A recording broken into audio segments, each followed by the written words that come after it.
আমি সজীব ওয়াজেদ জয় বলছি। বাংলাদেশে এখন একটি বিশৃঙ্খল পরিস্থিতি চলছে।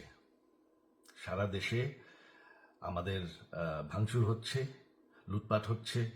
আমাদের শহরের বাইরে আমাদের নেতাকর্মী, আমাদের আওয়ামী লীগের নেতাকর্মীদের উপর হামলা চলছে, অনেকে হত্যা করা হয়েছে। এই পরিস্থিতিতে আমি বলতে চাই, আওয়ামী লীগ হচ্ছে বাংলাদেশের সবথেকে পুরাতন গণতান্ত্রিক এবং সবথেকে বড় দল।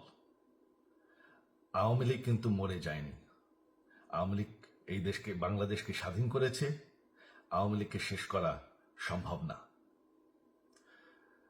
আমরা বলেছিলাম যে আমার পরিবার আর রাজনীতি করবে না, তবে আমাদের নেতাকর্মীর উপর যেভাবে হামলা হচ্ছে, এই পরিস্থিতিতে আমরা হাল ছেড়ে দিতে পারি না। বাংলাদেশে যদি গণতন্ত্র, নতুন বাংলাদেশ গড়ে তুলতে হয়, আওয়ামী লীগ ছাড়া সম্ভব না। আওয়ামী লীগ হচ্ছে সব থেকে বড় দল। আওয়ামী লীগ কোথাও যাবে না, আওয়ামী লীগ শেষ হয়ে যাবে না। আওয়ামী লীগকে শেষ করা সম্ভব না। আওয়ামী লীগের নেতাকর্মীদের আমি সবাইকে আহ্বান জানাচ্ছি যে আপনারা সাহস নিয়ে দাঁড়ান। আপনারা একা না, আমরা আছি। বঙ্গবন্ধুর পরিবার কোথাও যায়নি, আমরা আপনাদের সাথে আছি। দেশকে, আমাদের নেতাকর্মীদেরকে, আওয়ামী লীগকে রক্ষা করার জন্য যা প্রয়োজন আমরা করতে প্রস্তুত।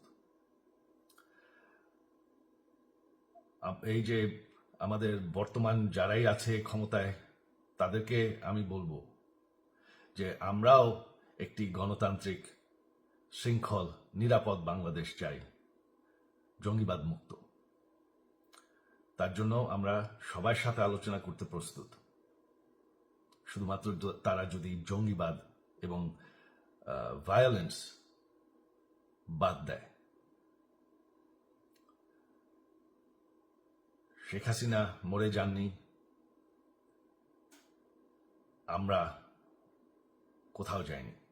বাংলাদেশ আওয়ামী লীগ ছাড়া গণতন্ত্র, নির্বাচন সম্ভব না। এই বলে আমি আমার কথা শেষ করছি। জয় বাংলা।